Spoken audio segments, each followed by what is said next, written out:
9 майга карата күндүн маанилүү жаңылыктары менен тааныштырабыз. Саламатсыздарбы?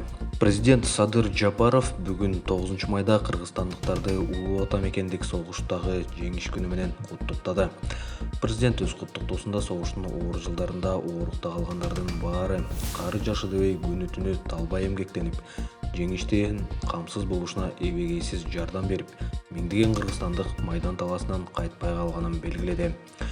Эрдиги менен каармандыгы кылымдан кылымга, муундан муундарга үлгү катары айтыла берчү жалпы согуш ардагерлерин, оорук эмгекчилерин сыйлап алууга күчүбүз да, кудуретибиз да, эркибиз да жетет. Ал эми согуш жылдарында ооруктагы элибиздин түйшүктүү эмгеги майтарылгыс эрктин, кажыбас кайраттын эң жогорку үлгүсү болуп кала берет, деди өлкө башчысы. Садыр Жапаров учурда жумушчу сапары менен Орусияда 8 майда Евразия экономикалык беримдигинин юбилейлик саммитине катышты. Ошондой эле президенттин басма сөз кызматы Жапаров 9 майда жеңиш күнүнө карата Москвада өтө турган жеңиш парадына да катышаарын билдирген.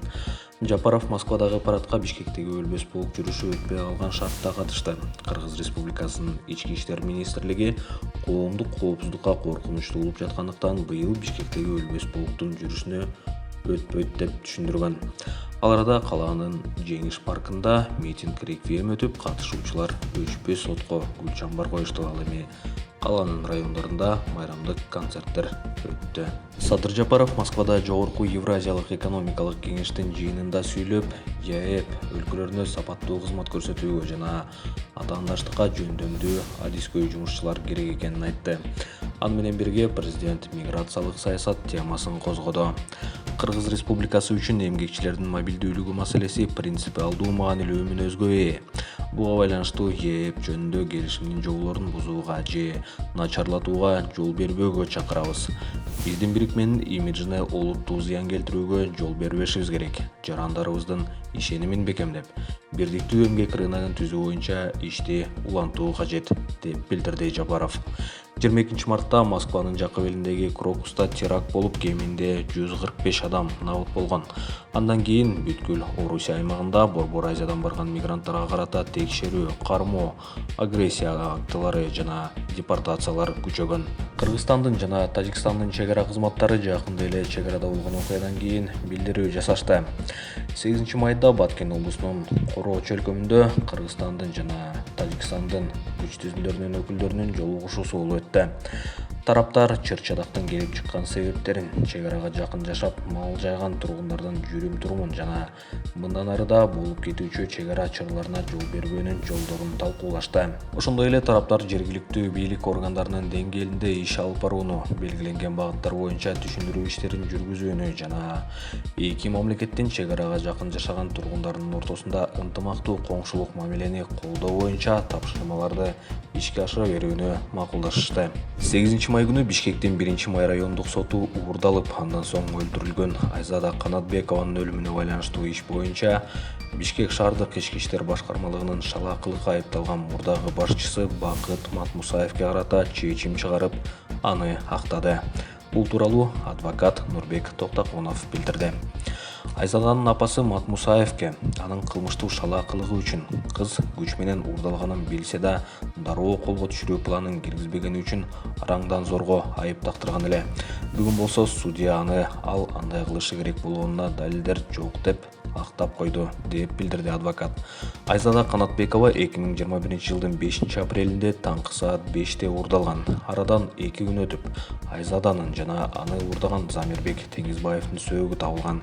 Кыздын өлүмү боюнча кылмыш иши кийин ага кол салган Теңизбаев өз жанын кыйгандыктан улам токтотулган. Ал эми аны уурдоого аралашкан башка 5 киши 6,5-7 жылга соттолгон. Кемпир-абад иши боюнча өткөн 8 майдагы сот отурумунда саясатчы Кеңешбек Дүйшөбаев менен Жеңиш Молдокматовдун абалы начарлап, тез жардам чакыртылды. Бул тууралуу Молдокматовдун жактоочусу Кантемир Турдалиевке таянып, Азаттык басылмасы жазды. Учурда эки тез жардам кызматы келип, Дүйшөбаев менен Молдокматовду карап жатат. Молдокматовдун кан басымы 180-ге көтөрүлүп кетти. Ал абакта ооруп жаткан. Жаза аткаруу кызматынын кызматкерлери аны күчкө салып эле сотко алып келишти, деди Турдалиев. Гемпирабадды коргоо комитети жаза аткаруу кызматынын өкүлдөрү кан басымы 180-90го, ал эми кант деңгээли 13,7ге көтөрүлүп кеткен Кеңешбек Дүйшөбаевди кыйнап сотко алып келишкенин айтып кайрылуу жолдошкон.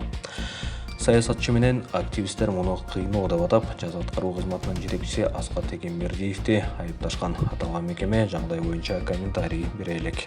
Исхак Масалиев Бүтүн Кыргызстан фракциясынын лидери болуп шайланды. Бул тууралуу аталган фракциянын мүчөсү эл өкүлү Гүлә Кожокулова билдирди. Буга чейин фракцияны Адахан Мадумаров жетектеп келген. Мадумаров өткөн жылдын 2-сентябрында Ички иштер министрлиги тарабынан кармалып, тергөө абагына киргизилген.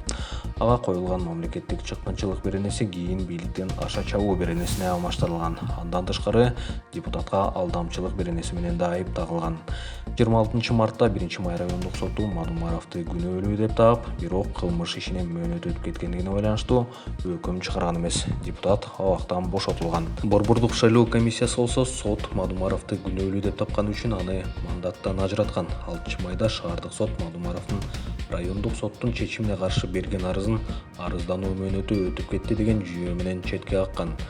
Бүтүн Кыргызстан партиясы Жогорку Кеңеште өзүн оппозициялык фракция деп жарыялаган.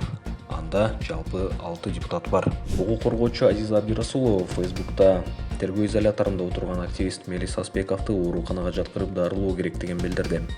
Аспековдун жүрөгүнүн коронардык оорусу бар. Аорта коронардык шунтерлөөдөн кийин ал дайыма дары ичип жашап жатат. Медиктердин корутундусуна ылайык, эгер жүрөгү ооруп баштаса 6 айдын ичинде стенд жасоо керек болот. 7-майда жүрөгү ооруп, ТИЗОго тез жардам чакыртылган. Врачтар туруксуз стенокардия деген диагноз коюп, тез арада ооруканага жаткыруу керектигин айтышкан, деп жазды ал. Анын айтымында жаза аткаруу кызматы Аспековду ооруканага жаткыруудан баш тарткан. Ал эми активист өзү үй бүлөсүнө абалын айтпай койгон. Андан кийин 8-майда абалы кайра начарлап, аны тергөө изоляторуна алып кетишкен. Ал жерден изолятордун начальниги Аспековдун абалы канааттандырарлык экенин билдирген. Абалы кооптуу экенин адвокат кирип аны текшерип чыккандан кийин билдим, деп жазды Абдирасулова Юстиция министрлигин. Акыйкатчы жана кыйноолорго каршы улуттук борборду аны ооруканага жаткырууга көмөк көрсөтүүнү суранып. Тазалык ишканасынын жетекчиси болуп Жолдош Чуштуков дайындалды. Тиешелүү чечимди Бишкек шаардык мэриясы кабыл алды. Аны тазалыктын жааматы менен ишкананын мурдагы жетекчиси Рамис Алиев тааныштырды. Айрым маалыматтарга ылайык, Чуштуков буга чейин финансылык чалгындоо мамлекеттик кызматында иштеген. Ишкананын мурдагы директору Алиев 6-майда Бишкек шаарынын мэринин турак жай коммуналдык чарба боюнча орун басары болуп таян. Бишкекте жеңиштин 79 жылдыгына арналган митинг реквием өттү. Иш-чара өчпө сотко гүл чамбар коюудан башталды. Жеңиш аянтында Коргоо министрлигинин оркестри согуш жылдарындагы музыкалык композицияларды ойноду.